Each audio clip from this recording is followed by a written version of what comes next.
You've turned on Sexy Marriage Radio, where the best sex happens in the marriage bed. Here's your host, Dr. Corey Allen.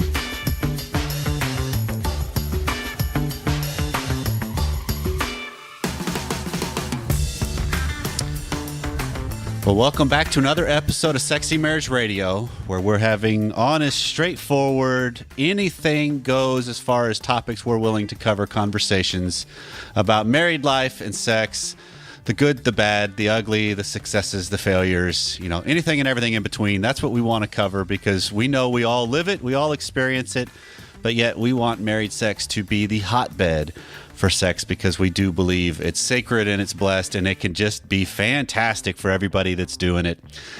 If you want to let us know what you think of the show or any kind of questions you may have that we can address or topics, 214-702-9565 is how you can get a hold of us. You can also email feedback@sexymarriageradio.com. And then once again, I ask the Sexy Marriage Nation, if you like what you hear, jump on iTunes and leave a comment and a review. It helps us climb the charts in the sexuality category where there's a lot of anything goes information, and we want to be very marriage focused and pro relationships. So we want to spread that word as far as we can. And what I'm excited about with today's episode is throughout the history of the times I've been doing Sexy Marriage Radio and reading for different guests that are going to be on, or just reading for my own education and learning, my guest today is the name I kept kind of coming across, mentioned in several different books. And so today, Dr. Lori Brotto is joining me, and just a little bit about who she is. She is a professor in the Department of she's an OBGYN in the University of British Columbia. I'm going to fumble the words obstetric and gynecology and all that. I'll let her handle that. But she's also a clinical psychologist, and what she focuses in is in the world of mindfulness when it comes to life and particularly in sex. And so, Lori, I have to say thank you for joining us on the show today. Thank you so much. I'm really happy to be here. And so, what else? Is there something else? I mean, because I know we were talking a little bit off the air before we started about your role as a professor allows you to do a lot of research. And I made the comment that mindfulness is not something we've done as a topic on Sexy Marriage Radio. And so I'm going to be sitting along learning just as well. And your quick reply was, I'm learning it too. But what else did I miss about kind of your journey into this specialty? Because that's a fascinating niche that you're going after. And so I'm curious about how you landed there. Yeah, great question. So I started out actually always with an interest in research and started knocking on doors at the university where I was doing my undergraduate degree, really looking for any opportunity that anyone would bestow upon me to volunteer in any way. And the only professor that was willing to take on such a young 18-year-old student at the time was actually someone who I didn't realize it at the time, but he studied animal models of sexual dysfunction. Okay. So I basically spent the next 6 years of my life, so throughout all of my 4 years of undergrad and 2 years of my master's, studying animal behavior and various kinds of stressors, both physical stressors and more psychological stressors that we would minister to the rats, and then studying what happened to their sexual function, right? So did they lose interest when a mate, a hormonally primed mate was in the tube with them, or did they have an increase in mounting and darting and hopping, all behaviors that are indicative of sexual desire? And I really enjoyed that work because in that environment, it's a really controlled environment, right? You can control the dosage of medications. Yep. You can look at animals' brains and get a lot of information about what's really happening in the brain. And then close to the end of my master's degree was a pivotal year. It was the year that Viagra was approved in men. Okay. And so finally, scads of men, 20% of the male population who experience erectile dysfunction suddenly had a very candid and discreet and very effective way of addressing their sexual concerns, which was, a watershed moment in the field of not only sex research, but sex therapy as well. And then a few months after Viagra's approval, there was a landmark study that was published in the Journal of the American Medical Association. And in this particular study, it was based on several thousand Americans across ages. And it essentially asked people, over the last year, have you had a period of a few months or more where you had a significant sexual concern? And they asked about desire and arousal, orgasm, etc. And the numbers were impressive. So at least 20 to 30% of men said yes. 2 to 3 months or more, I've had an issue. And for women, the numbers were even higher. So the study found that at least 40% of women, and it really didn't matter their age, experienced a significant sexual health concern. So that then got me interested in, what sorts of treatments are available for women, given the high number of women who have these concerns. And when I turned to the literature, my search was very, very quick because there was almost nothing. Because there's not much there, right? Very, very little. No approved medications. That's changed now. And in the way of more psychosocial or psychological interventions, very, very little had been published on what works and how well does it work. So that sort of took my career in a different direction. I didn't think I was going to be a sex researcher at that time, but suddenly realized that I had to, that this was such an important finding that, and then of course it begged the question, why are sexual concerns so high? What's happening that 30 to 40% of men and women are having these ongoing issues?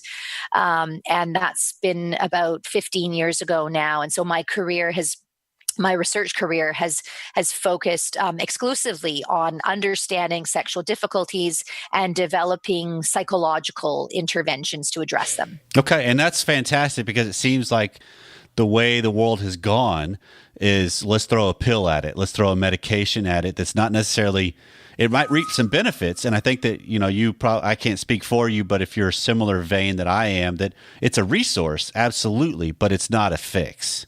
Yeah, that's true. And, when Viagra was approved in men, it really started a very intense race. And it was the race to find the, quote, female Viagra. Right. And so there were many billions of dollars invested by a variety of drug companies to really find the magic pill. In 2015, the United States FDA did approve a medication to treat low desire in women. The data are really, really poor. It marginally improves low desire in women. About 30% of them have side effects such as falling asleep or feeling dizzy, and it's totally contraindicated with alcohol. And I've been known a person or two to enjoy a glass of wine to get them in the mood. So exactly. Completely contraindicated is a real barrier for a lot of women. Absolutely. Okay, so through all of this, what I've kind of come across to associate with you is this idea of, and it's even the title of your book, of better sex through mindfulness. Mm-hmm. And so mindfulness is something that you would be better off trying to educate the audience real quick as far as the Sexy Marriage Nation of what are we talking about? And then how does this fit with the journey you've been and where you are now? Great. So mindfulness, which has become very, very popular in kind of contemporary society, it can be defined quite simply as paying attention non-judgmentally, moment by moment. So we can take a look at the conversation you and I are having right now, right? Yep. We're both paying attention. We're listening to one another's words, but we're also orienting in a certain way. So I might be judging myself and how I'm saying certain things, but a mindful approach would be, I notice a judgment, let it go and come back to the present moment. Okay. And it has a really long, rich history through Buddhist meditation. Contemporary mindfulness is quite is different in a way. It sort of has evolved from meditation, but it's not religious. It really is a way of paying attention and being kind to yourself. So in the course of doing my research, and fast forward a few years from the early kind of period of time I shared with you, I was at the University of Washington in Seattle, doing some research with cancer survivors, very interested in survivorship issues around sexuality. And many of the women that I was working with and doing research with had described just a fundamental disconnection with their body. So not feeling their bodies anymore after their radical hysterectomies or after their radiation therapies. Lots of negative self-judgment. How will a partner perceive my body now that I'm sort of disfigured in this way? Dealing with mood and anxiety. And so the women really described even going through the motions of sex, but really not being there. And if they were there, it was like this voice from the back of the room or hovering over top, layering on all the judgments on top of them. Okay. So I had been introduced to mindfulness through a completely different clinical group at the University of Washington who was using mindfulness as a treatment for people who were having suicidal tendencies. And the idea there through dialectical behavior therapy is, some of the suffering is when we think that the suffering is never going to end, or we kind of rehash stories from the past. But if we can teach people to be right there and kind of ride out the suffering like you're on a surfboard, suddenly we realize that it's tolerable. And that was a really compelling kind of analogy in learning about that through clients with borderline personality disorder, that I thought, wow, there's a lot of similarities in what the women with the cancer survivors were sharing with me. Okay. So it was really an experiment. And tried it from there with a few women who allowed me to teach them how to do this. I, of course, was learning about it myself at the time.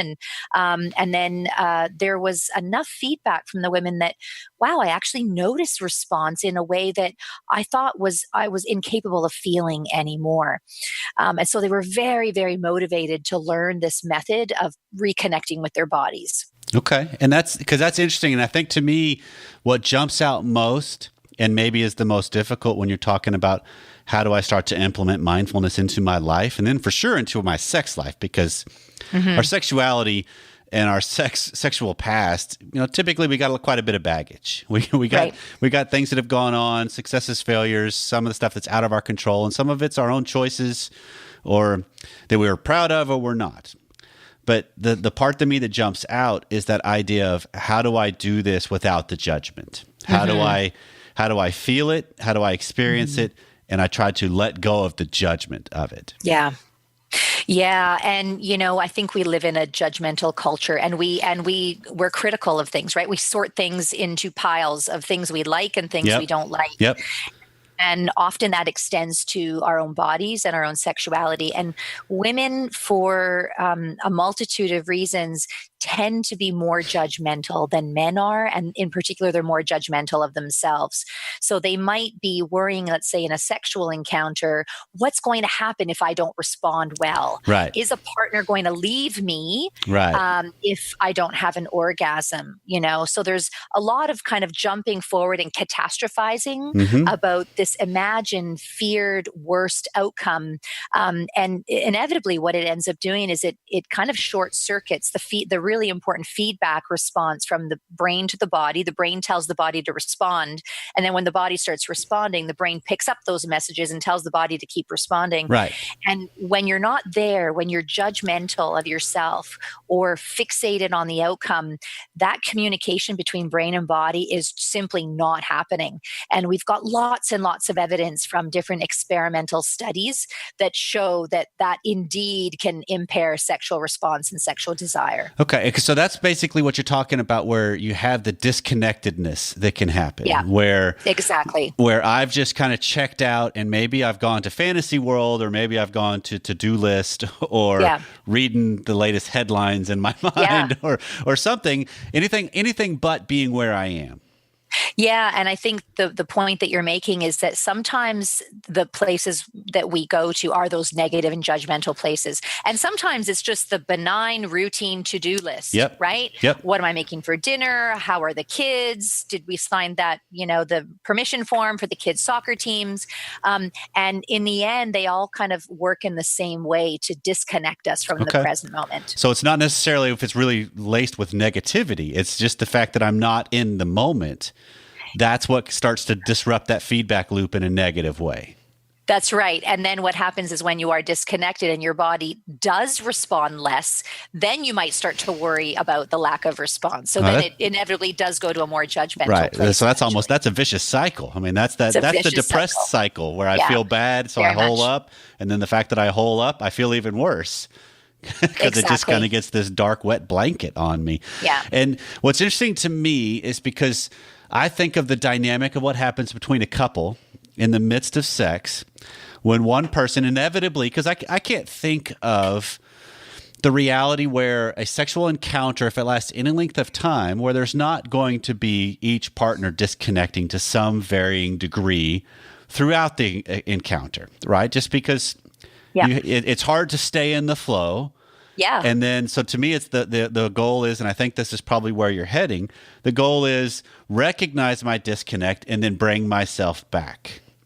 Yeah, and I'm so glad you pointed that out because I often get people who will say to me, I can't do mindfulness. I just have a busy mind. I've tried it and my mind takes off.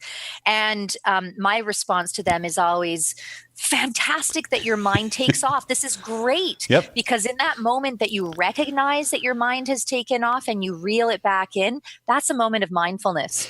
And so it's not a matter of emptying the mind of thoughts, right? It's not mindlessness, it's mindfulness.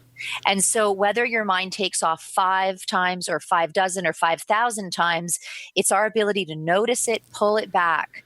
That's really where the muscle of mindfulness comes in. Okay. And then can this happen on a couple level too? Because my hunch would be where you're in the middle of a sexual encounter or any kind of a conversation and you recognize your partner is disengaged and you say, hey, where'd you go? Yeah. And that's almost a call back to, hey, join me again. Hey, come back here to this conversation, come back to bed, come whatever it is, where physically nothing's changed, but emotionally something did. Yeah, absolutely. And I'm sure maybe many of your listeners have had that experience where you're having a conversation with someone and all of a sudden you have that blank gaze in their eyes and you can tell that they've disconnected and gone, right? And maybe it was just a fleeting moment of taking off. Well, the same thing can happen during sexual activity and you don't have to have your eyes open to notice when a partner has taken off. Maybe they stop responding. Maybe they sort of, tense up. And so in the book, Better Sex Through Mindfulness, I describe a number of exercises that couples can do together. And that is actually one of the tools we recommend is checking in with one another. How does this feel? Where are you? Are you with me? That sort of really important dialogue that's not only key for kind of improving the kind of sexual response and touching that happens, but it can be really sexy too, to be checking in. How does this feel? This feels fantastic. Keep doing this. Okay. And that's what's interesting to me because what jumps to my mind with this, Lori, is the way in which I check in can help determine what happens. Because if I'm tentative with my checking in, that's almost a disconnect of me not being engaged in the moment because I'm seeking and too caught up in what might be the response as opposed to I'm trying to be mindful just like I'm trying to get my spouse to be mindful. Yeah. And so the way I do it probably has less threat and more actual engagement. Yeah. And that's why many others also really advocate for kind of having a personal practice of doing this, outside of the bedroom on your own. So you can work through some of those issues around, how do I pull my mind back? How do I actually deal with negative self-judgments? Okay. How do I deal with being distracted by sounds outside the room? And then bring that into the sexual context. Okay. And that's good. So what are some other things? Because I can just already hear somebody's listening in the Sexy Marriage Nation and they're, you know what? I see the benefit of this, but I'm totally a novice. I have no idea. This is the first time hearing of it. How have I not known this? Right.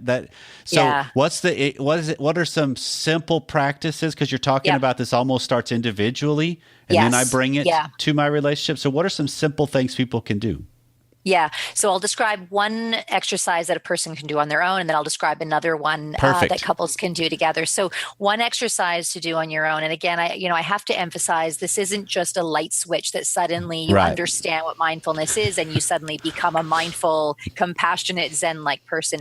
It takes practice. Right. And just like, I mentioned, it's the muscle of mindfulness, and just like exercising the muscles of our body, it requires effort and time and commitment and dedication, all of those things.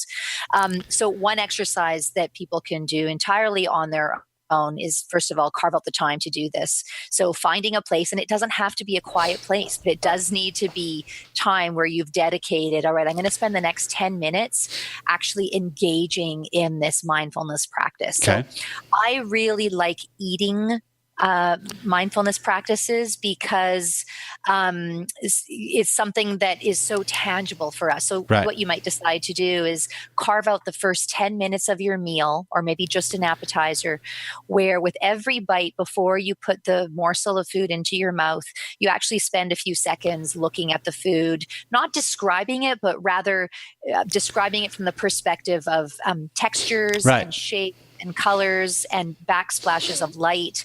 And then you bring it to your nose and you spend a few seconds just smelling it, and close your eyes and notice the aroma and notice what happens in your body as you smell. And then you put it into your mouth without chewing, with your eyes still closed, and you notice, wow, when food is in my mouth, my body has this immediate reflexive salivary response without me even chewing. Yep. Super powerful example of the brain-body connection. And then over the course of chewing, and again, we're talking about one morsel of food in your absolutely. mouth. So you're really taking the eating experience and you're drawing it out over several minutes. Yes. And what you're doing in the process is you're connecting with all the sensations that are emerging in that moment. And when you do that, different parts of the brain fire in different ways.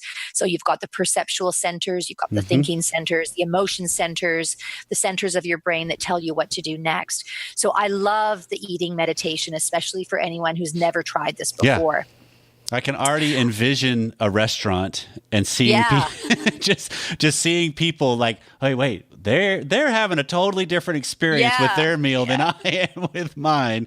If you're practicing this, because it truly is a taking in of the moment and the experience. Because I've even heard, this is where I came across this first, was a company called Precision Nutrition, where one of their habits was take 10 minutes to eat 10 raisins. Right. And that's exactly right. You know, whether you shove them all in and chew it up and then sit for 10 minutes, or you learn how to do it slowly over the 10 minutes, the goal is to experience it. And that's exactly what you're describing, is to just savor all of what you're doing and feel it.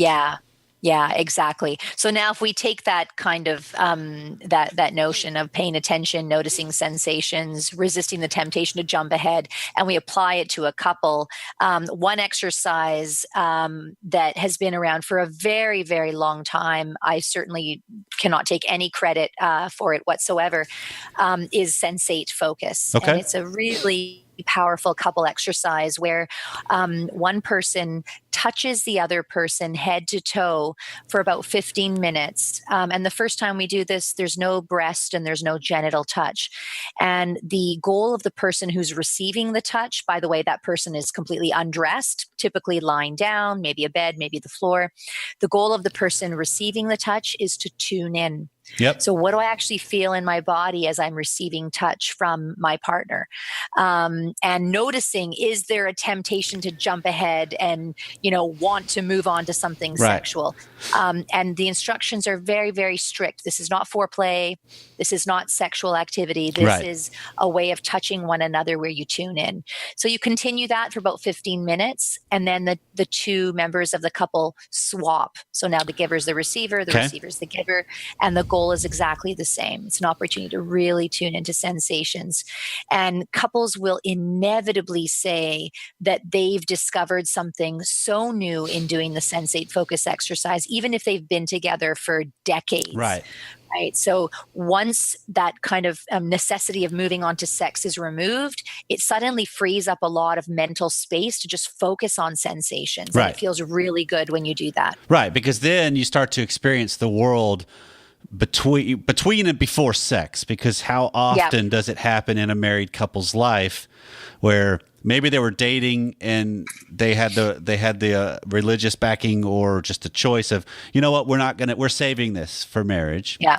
And now all of a sudden it's open to you, and that's all you want to do at the beginning. Right. And that's perfect because you're both usually on that same page, but then typically that shifts as you get further into it. And one person's like, everything is always about sex with you. And the other one's like, yeah, it is. So how do we, I don't know anything different. And so now you're talking about there's a whole lot different to that. And then that seems to me to set the stage for now you can blend all of that to when you get into the whole touch, that you're experiencing all of it. And the body can kind of recalibrate everything. Yeah. Yeah. And, especially for couples that have been together a very, very long time, where things can become more routine and monotonous and desire inevitably might decline, and you introduce kids into the situation and stress. So sensate focus is a great way to make touching novel again. Okay.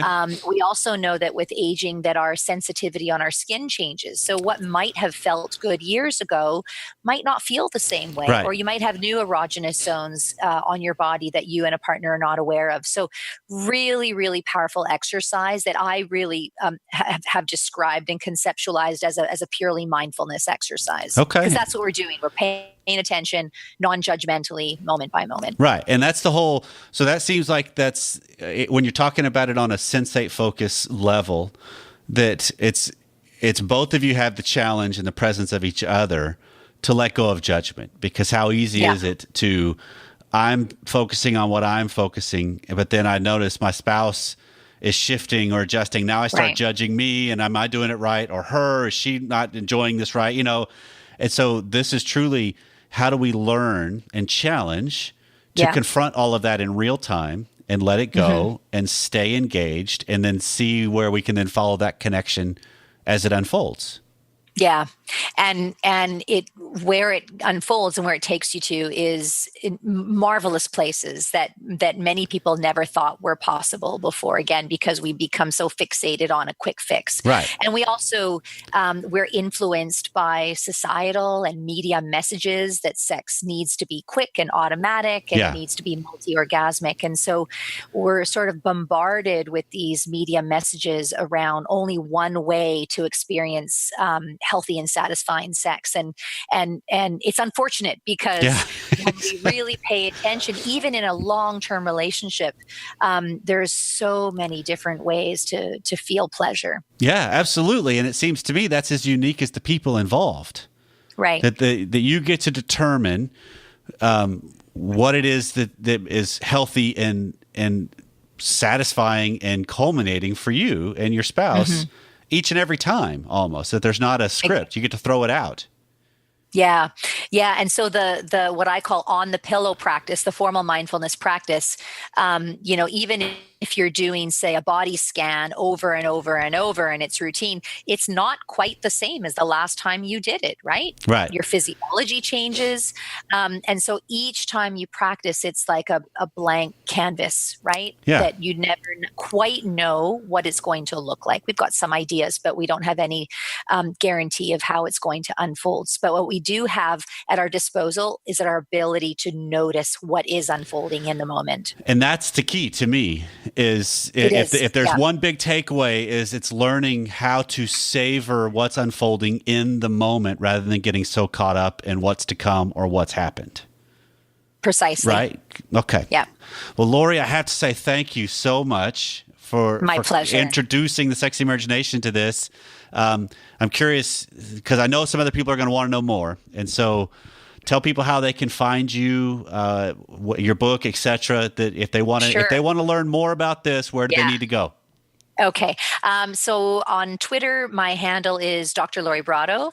And the book is called Better Sex Through Mindfulness. It was published 2018 through Greystone Publishing. My lab website is just brottolab.com, and you can see a full listing of all of our research studies there. And I'll have all of that stuff will be in the show notes. So if you're driving along, don't try to write all that down. Safety first. Be mindful of your driving. Be mindful. and get to where you're going safely. That's paramount as far as we're concerned.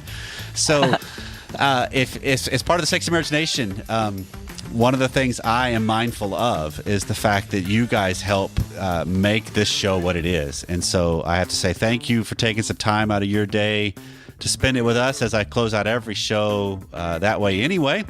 And Lori, I have to say thank you for leading this, because this has been a fun introduction into what can be when it comes to sex, because the thing I love about it most is we can take some of the goal out of it and make it be whatever the goal is going to be. That's right. And that's exactly right. And I wish that for you, and I wish that for all your listeners. Well, and I am just going to confirm that as well. And so let us know what you think. Feedback at sexymarriageradio.com, and we will see you next time.